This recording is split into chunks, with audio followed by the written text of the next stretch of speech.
Alrighty then. How's everyone doing tonight? I'm going to try to make this as quick and painless as possible for myself and my audience, of course.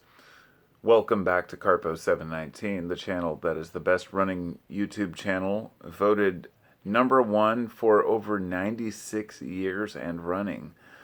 That number keeps going up, but of course, time keeps going by, and you don't realize how fast time is really going by. So it has been 96 years.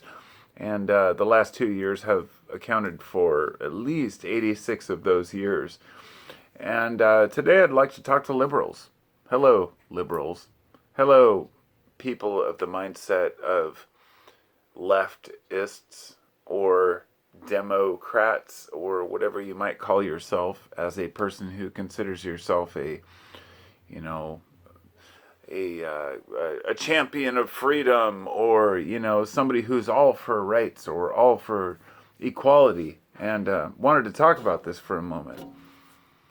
Joe Rogan has really exposed many of the far left, if you will, as just some of the most pathetic types of people that they really are.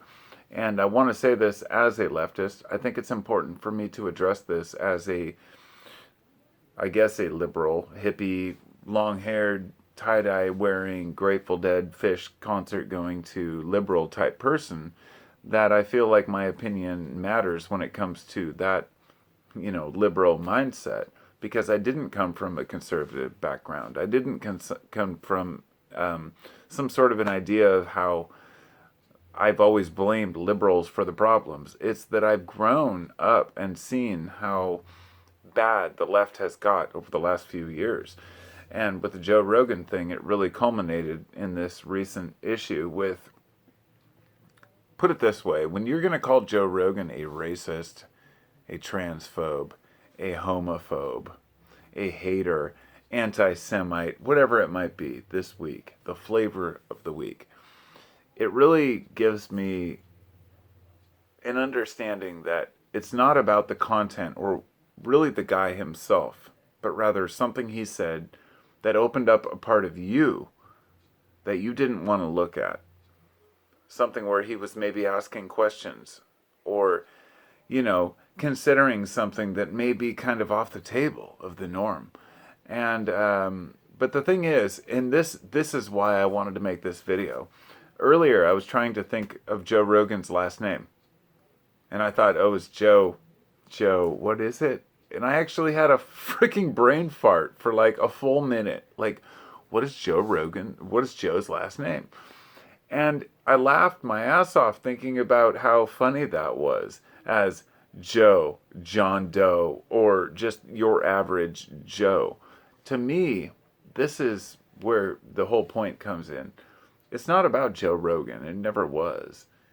Joe knows it's not about Joe Rogan, as well as most people who watch his show or listen to it. I don't listen to them all. Some of it's bullshit, some of it I like. But the idea that he can ruffle so many feathers by having a doctor on, a literal doctor that actually quotes CDC facts and World Health Organization articles and actual facts, and gets so much hate because of it, and is called an anti-whatever it might be.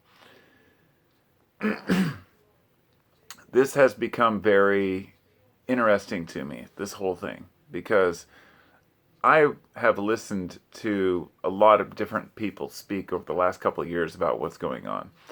And I have realized that the liberals that I thought were the progressives, if you will, the people who want to actually increase fairness, equality, who want to increase awareness of circumstances and individuality and share freedom, were completely full of shit.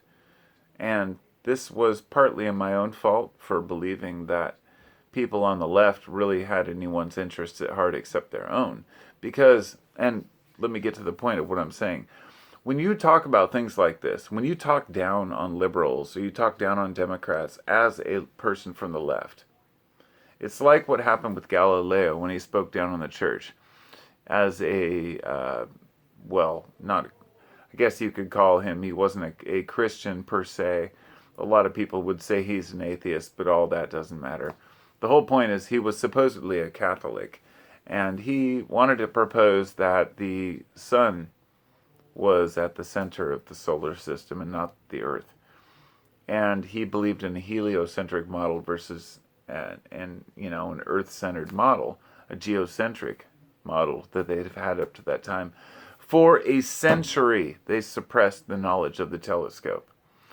And the funny thing is that he was required to renounce what he thought. This was basically very early cancel culture, if you will. And it's like when you speak up about something that you see wrong with a group that you may even be part of or consider yourself part of, you're going to get a lot of feedback and a lot of hate from those in your group. Fortunately, today, it's not a big deal. I can share this on YouTube. Nobody's going to give a shit. But a few hundred years ago, you might get burned at the stake for having any type of heretical thought. And that's why it's all more important to talk about this. From me to liberal-minded people, I'm with you. I am one of you. I am in the group of that mindset. And yes, there have been scientific studies to show that people who are liberal and people who are conservative actually think differently. They literally have different interests and different thoughts in their brain. Some need more protection, some want more variety. Some are what they call novelty seeking. People on the left tend to be more people who are more open to experience, as they call it. It's not a bad thing that you're not. The thing is, we all need to work together. It's not about whether the left or the right wins, because that's the dumbest fucking mentality you can have. To think that conservatives are all idiots, you're the idiot if you think that. And if you think all Democrats are just demon rats, you're the idiot as well. All of you are holding back society from realizing that the truth is painful and the world is better than it was before. That we are improving. We are actually getting better. And then we have people who are trying to open up dialogue on topics from the left that are getting beaten down by their own people. People like Joe Rogan. People like Dave Chappelle. People like Bill Maher, for example. I don't like the guy very much at all. He's annoying as hell. But he said something the other day that was hilarious. It was about, he said he's done with COVID. And the left freaked out on him. And, they're like, oh, how dare he say that? How dare he? People are dying. People are dying. This is the problem. Because a lot of people on the left have the same mentality. And he called something out a few weeks back. He called it progressophobia. I think it was something like that. He said a lot of people who call themselves progressives are actually afraid of real progress. They cannot acknowledge that we have actually improved. A lot of things about our society, death rates, murder rates. Of course, crime has been on the rise over the last couple of years. I won't deny that because things will change.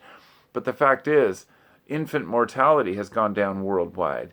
More people have been brought out of poverty worldwide. When you look at the big picture, we're doing better than we ever were. But at the same time, America is continuing to sink into the gutter.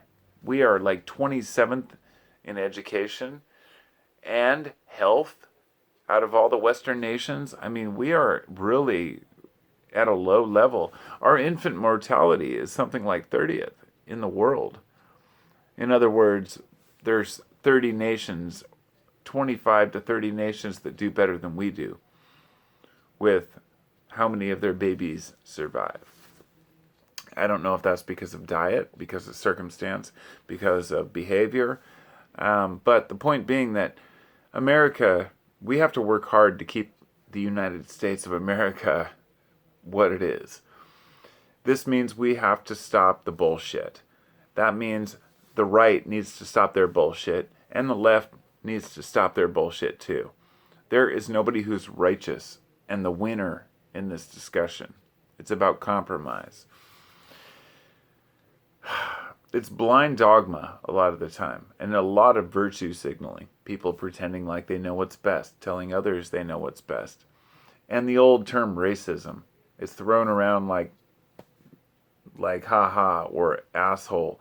It's just another term thrown around that's meaningless. I even said this to somebody a while back, like a week ago, and I said the word racist is meaningless, and they got all upset about that. And I said, it's really meaningless in the sense that if you call anybody a racist who has an opinion about a topic, who disagrees with what you think, like, it's meaningless. If you're not overtly racist and you're not out there insulting people on the basis of intention to be a racist, then you're probably not a racist. But people get offended about everything. It's just how it is.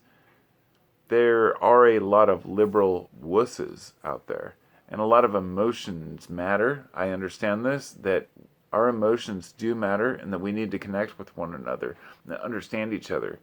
But doing that, like, over the top, in the sense that, I guess what you would call the social justice warrior syndrome, it can be a problem. And there's nothing wrong with being kind, but it cannot be forced. You cannot coerce people not to be a hater, not to be biased, not to be racist. You have to let society do what it does. And this is why I'm so opposed to any type of censorship, because if you hide what people have to say, all they do is move it underground. It's like with drugs. If drugs are legal, you know who's consuming them, you know what you're getting. If they're underground, you get things like the Silk Road. The same thing with, perverts, and the same thing with, racists and Nazis and everybody else. Hopefully, a video like this can actually get posted without getting censored by YouTube, because it's just talking about the topics, but you never know. So, at any rate, I'm going to post it, and I just wanted to say, I guess, as a liberal myself, I'm ashamed with the liberal class that calls themselves liberal people. And that doesn't mean that the conservatives get away. I am so much less a conservative. I am still a liberal, but I'm a classic liberal, and one that believes in equality, freedom of speech, with no holds barred. Deal with the way life throws shit at you. Say what you gotta say. See how society treats you. Peace and love. Talk to you next time. Be well.